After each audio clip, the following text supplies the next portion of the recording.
não me interrompe não, porque hoje eu tô criativo, rapaz. Tô aqui, ó, inventando um novo gênero textual. É a poesona, que é tipo uma poesia que é uma zona. Você pega as palavras e ó, zoneia tudo. Isso aí tem nome. É dadaísmo. Errou, não! O dadaísmo fazia poesia combinando palavras de modo aleatório, entendeu? Aqui, ó, é zona. Zoneia pra cá, tá ligado? Depois você zoneia pra lá, aí tu faz uma bagunça assim. Quero até ver. Enquanto isso, olha essa vinheta.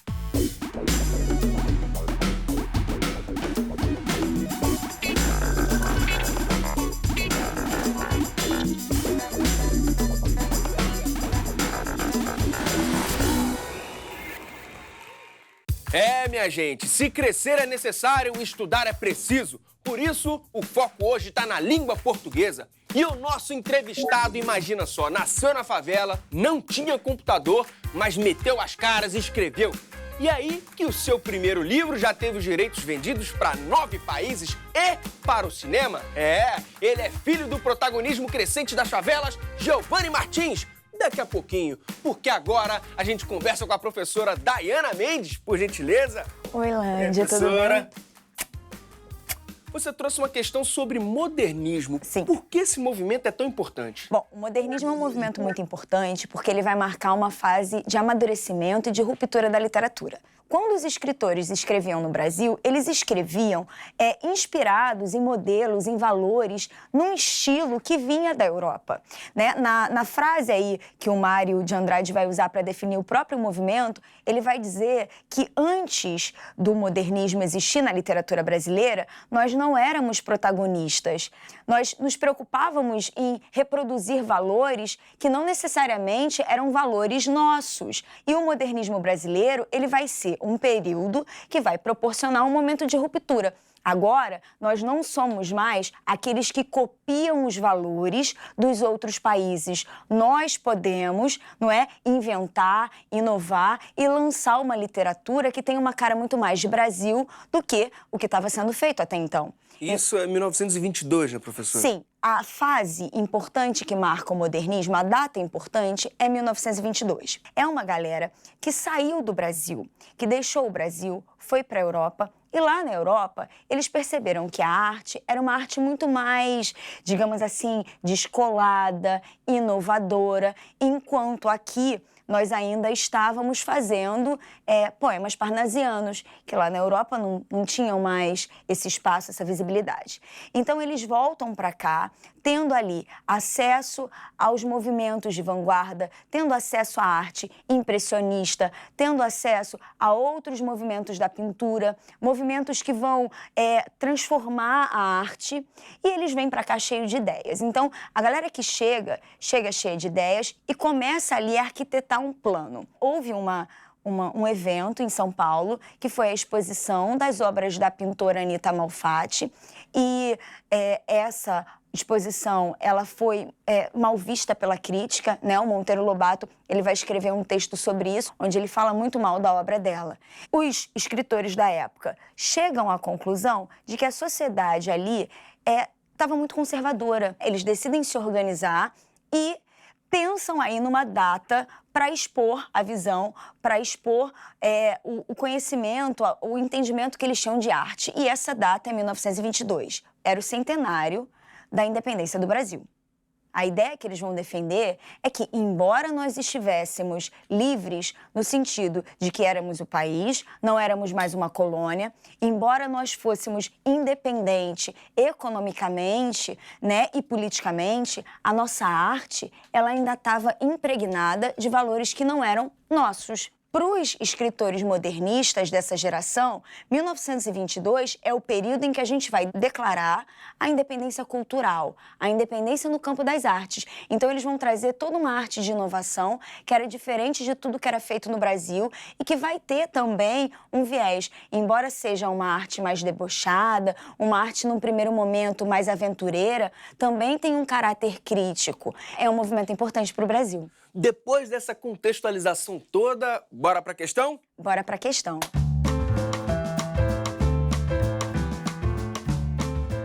nós vemos, né, um texto do Murilo Mendes. O Murilo Mendes, ele não entra no grupo dos escritores de 1922. Ele publica o seu primeiro livro em 1930. Mas a gente precisa entender uma coisa. O que veio antes dele o afeta e o influencia. Os principais nomes: Oswald de Andrade, um nome absurdamente importante. Ele vai ser aquele escritor, digamos assim, polêmico, original, diferente, e ele é altamente contra essa visão de arte mais conservadora. Outro nome importante vai ser o Manuel Bandeira. No movimento de 22, ele é muito importante porque ele vai escrever uma série de poemas que vão trazer tanto uma inovação no campo da escrita, como ele também vai se manifestar claramente contra a arte que estava sendo feita no Brasil até então.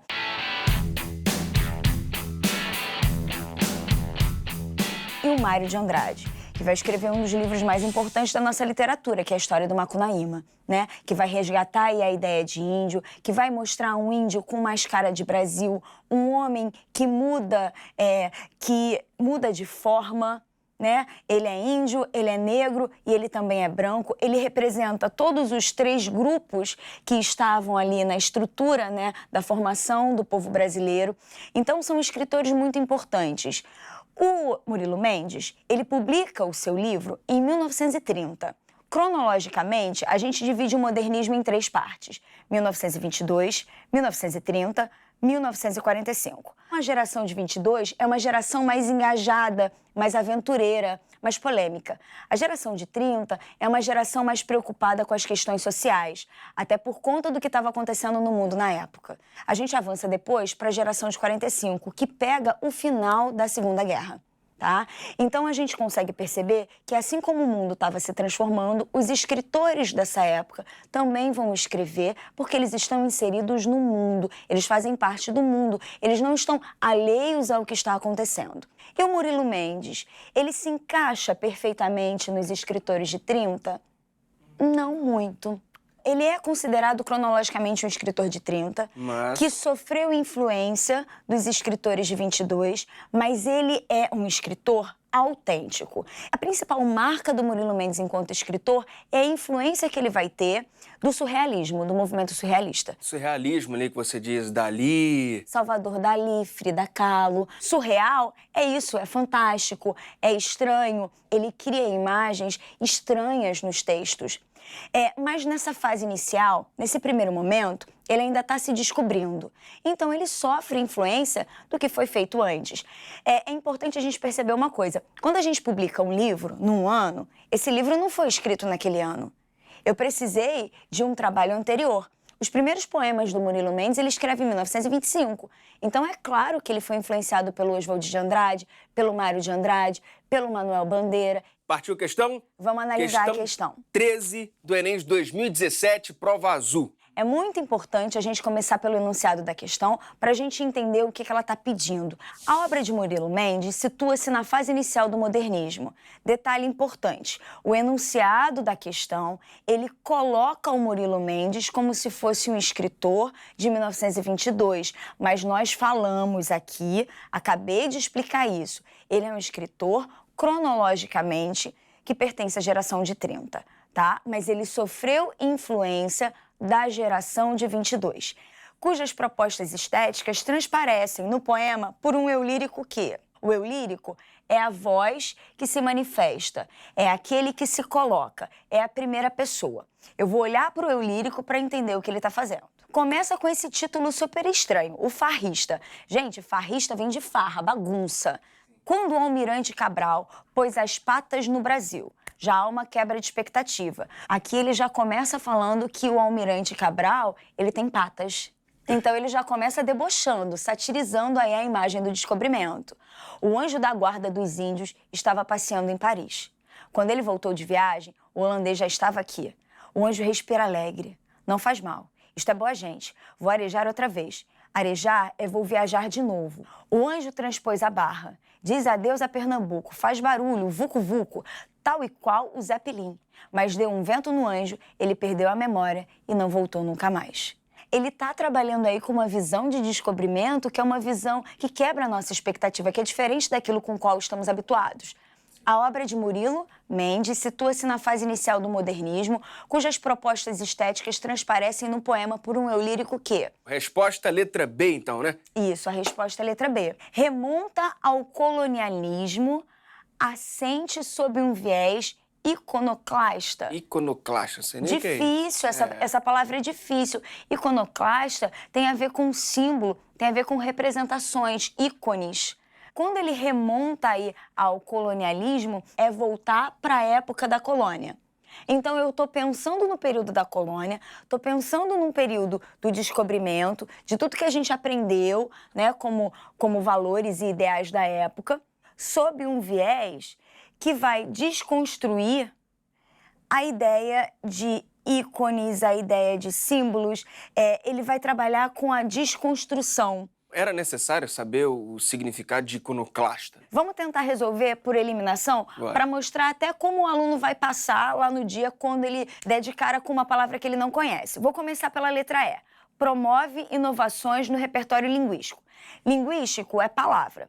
Ele inventou alguma palavra? Não. Vou para a letra D. Descreve a gênese. Gênese é início. O início da formação do povo brasileiro. Ele está falando da chegada dos portugueses, da relação com o índio, mas ele não está falando de como o povo brasileiro se formou por meio dessa troca, né, dessa união entre o índio, o negro e o branco. Isso eu não tenho. Vou para a letra C. Repercute as manifestações do sincretismo religioso. Sincretismo é mistura. Por exemplo, a figura do São Jorge. O São Jorge é um símbolo para diferentes religiões do Brasil. Ele fala de religião, Andy? Também não fala. Também não fala. A letra A, ela não se encaixa, configura o ideal de nacionalidade pela integração regional. Não há integração regional. Então, o que sobra, aquele bom e velho que tem para hoje, é a letra B.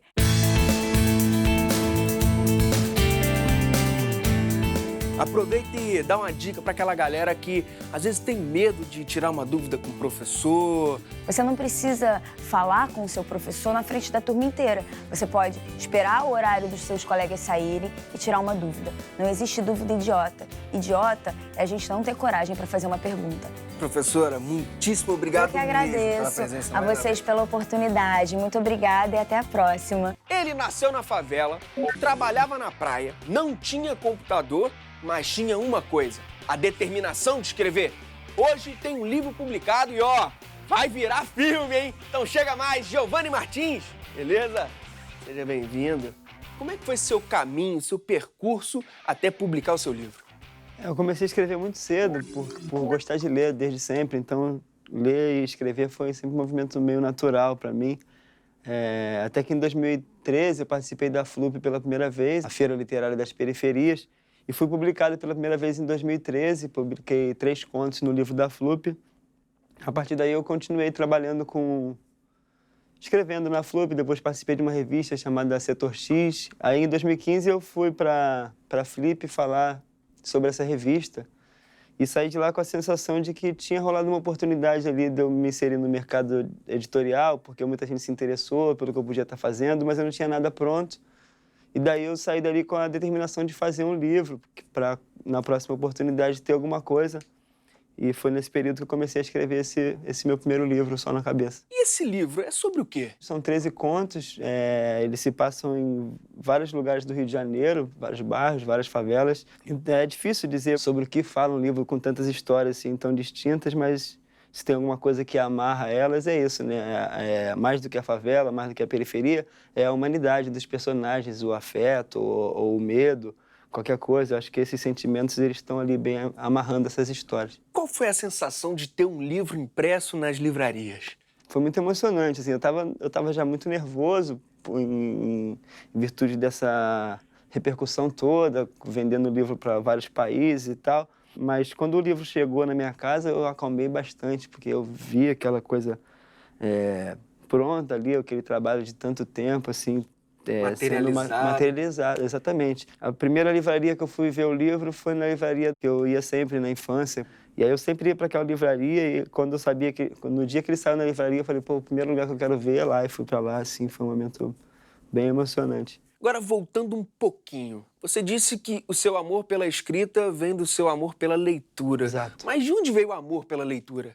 Tem 2 episódios assim que são marcantes assim para desenvolver essa paixão. O primeiro é meu processo de alfabetização, porque eu fui alfabetizado em casa pela minha avó, que era uma pessoa muito importante assim no meu desenvolvimento afetivo e todo. Eu gostava muito daquelas revistas da Turma da Mônica. Minha avó lia para mim aquelas revistas e eu comecei a decorar aquelas histórias e ia contar para meus amigos. Fingia que estava lendo, né? Aí, percebendo isso, minha avó começou a me ajudar com o reconhecimento das sílabas e tal, e de repente eu estava começando a ler, a escrever minhas primeiras palavras. E aí, depois, eu acho que um outro episódio importante foi a Bienal do Livro, porque era um rolê que eu dava com a minha mãe, com meu irmão e com a minha irmã, uma coisa raríssima de conseguir fazer essa volta, porque minha mãe sempre trabalhou longe de casa, e foi um momento que eu comecei a pedir livros de presente, que eu comecei a me interessar mais pelo livro e tal. As pessoas começaram a ver esse interesse pelo livro, começaram a me dar livro também por conta própria. Eu tô vendo aqui na sua camisa um Machado de Assis, todo estiloso e tudo mais. Qual é essa relação com o Machado de Assis? Ele chega num momento em que minha cabeça, onde eu já lia bastante, lia de tudo que vinha para mim, e era a época daquela minissérie, Capitu, então o nome Machado de Assis, ele realmente estava em alta, assim, em entrevistas, e eu, pô, quem é esse cara que tá todo mundo falando, e eu quero ler e tal. E aí ele marca esse momento de eu me deparar com tipos de literatura completamente diferentes, e eu lembro da dificuldade que era ler aqueles textos. Eu achava que eu lia de tudo, mas eu peguei aquilo ali e aí fui aprendendo sobre o contexto da época, o que me ajudava a entender o livro, né? Comecei a fazer pesquisas sobre o momento em que se passavam aquelas histórias e tal, fui me interessando. O Machado de Assis acabou se tornando o cara que eu mais li, assim, até hoje, porque eu comecei a reler bastante o trabalho dele e virou uma referência grande, assim, uma coisa que estava na minha casa ali, parada, que eu não sabia o que era, chegou na minha mão e até hoje, quando eu não tenho nada, quando eu estou muito em dúvida do que ler, eu vou ler alguma coisa do Machado de novo, porque eu sei que não tem nada melhor. Já leu várias vezes, assim? Li algumas vezes, assim, eu tava falando que o Memórias Póstumas eu tô lendo até hoje. Ontem mesmo eu fui gravar um lance, li um trecho. Às vezes eu tô em casa, leio mais um trecho, porque quando você relê uma coisa, você chega ali com a distância do tempo já, a primeira coisa. Se eu li o Memórias Póstumas a primeira vez com 15, eu li a segunda com 18, a terceira com 22. O entendimento... Quer dizer, você já chega pro livro com uma outra visão, com o mundo, você já enxerga o mundo de maneira diferente, e aí é legal você entrar em contato com uma coisa que já mexeu contigo, já se transformou no momento, aí você chegar nesse outro momento e rever essa coisa e descobrir coisas novas. Até hoje é um livro que me revela coisas novas a cada leitura. Lembrando que toda a obra de Machado de Assis está disponível em dominiopublico.gov.br.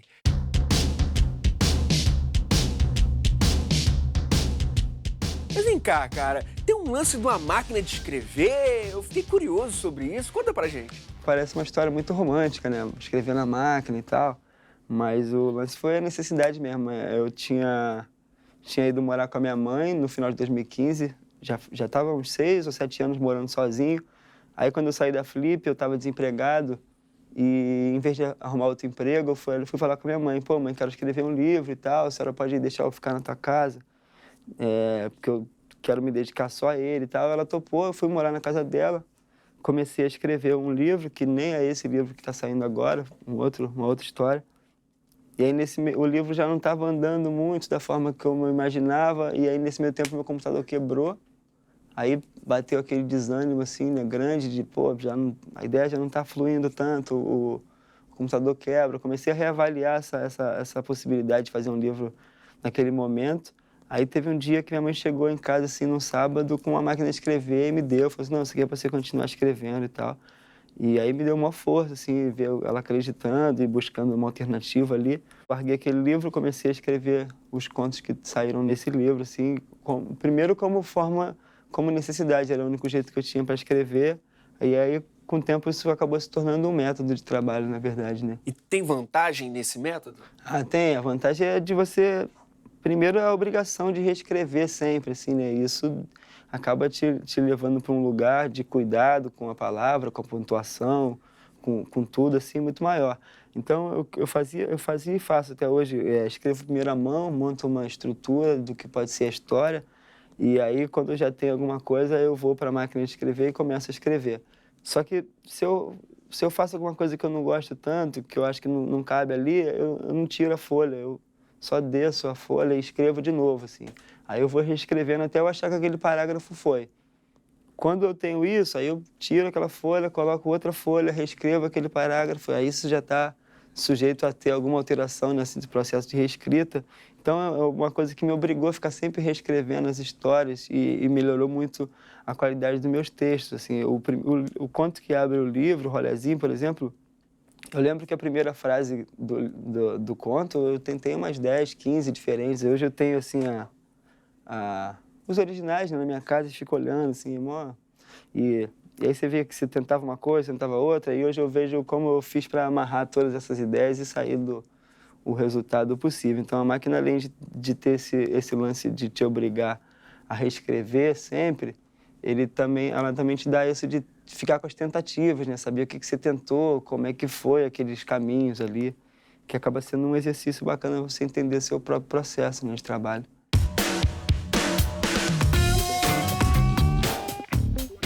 Com um livro na mão, assim, rola um valor afetivo? Como é que é? Assim, passei mais de 2 anos e meio, assim, escrevendo, mais de 6 horas, 7 horas por dia fazendo, assim. Uma coisa que eu sonhei muito com esse momento, assim, de chegar e ver o livro, sentir ele tem cheiro. Eu gosto de ficar olhando para ele, assim, e quanta gente pode dizer que teve um sonho realmente materializado, assim, dessa forma, né? Dá uma dica para aquela galera que quer escrever, mas vira e mexe tem aquele pensamento, hoje não, minha rotina tá muito pegada, tá muito corrida. É uma construção, não é? Eu acho que o primeiro conselho que eu posso dar é não esperar que o melhor resultado venha no primeiro texto, assim, porque isso não existe, você chegar e fazer um texto pronto para sair num livro. Você tem que construir aquilo, é uma coisa que você vai fazendo com o tempo e tal. Então, acho que antes de tudo você saber, é isso que eu quero fazer, então vou fazer, e decidir como fazer, as possibilidades de horário, de tudo, encaixar um método. Eu acho importante ter uma rotina de trabalho mesmo, e uma meta, assim, eu quero escrever um conto, quero escrever um capítulo de um romance, quero escrever um argumento de um filme, saber o que você quer fazer e fazendo, porque fazendo você descobre como fazer, né? E qual a analogia que você faz entre a preparação para um exame e a preparação para se escrever um livro?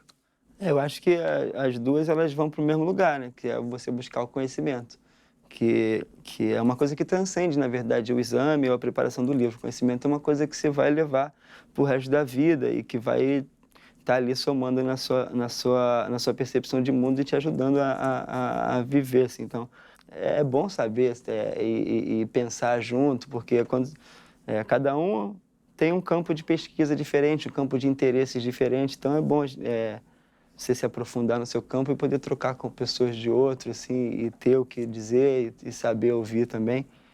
As coisas são difíceis em vários momentos, mas a gente tem que fazer, né? E mais do que isso, se permitir tentar, né? Se permitir errar também e descobrir o que quer fazer. Eu fiz várias coisas na vida, fiz grafite, fiz teatro, fiz música, e todo mundo ficava falando comigo, não sabe o que quer fazer tudo, não sei o quê, mas eu não encaro dessa forma. Acho que todas essas coisas me alimentaram até o momento de eu fazer esse livro. Então, acho que o que fica aqui é isso, essa ideia de que vale a tentativa, vale o erro, vale o aprendizado. E o que eu gosto de falar, principalmente para essa galera que vai fazer o exame agora, ou galera de escola, que eu vou em algumas escolas conversar com a galera, é que o nosso maior problema é a falta de perspectiva, assim, você não se enxergar em certos lugares, em certas posições. A gente precisa começar a nossa vida com todas as possibilidades na mesa, assim. Acho que o maior problema é esse, você não enxergar até onde você pode ir. Então, o que eu tenho para dizer é que para a galera se enxergar como uma potência, o que essa potência vai se transformar Aí já é outra história, um caminho a ser percorrido, coisas a serem descobertas. Mas eu acho que o mais legal é você estar sempre acreditando na importância de você como indivíduo e no que você pode fazer a partir das suas experiências. Giovanni, muito obrigado mesmo, cara. Sucesso, prosperidade aí. E ó, saindo lá, filme, outro livro, traz pra gente, fala pra gente, que a gente vai receber aqui com o maior carinho. Valeu mesmo. Já deu uma chance pro livro hoje? Vai lá e depois conta pra gente, ó, youtube.com/TV Escola. Até mais. Presta atenção, se liga. Neném, ninguém, Belém no Enem, quem? Eu me dou bem. Ah! Bicicleta, cabelo, cadeado, pitaia. Globo, o som que rima com praia. Ah!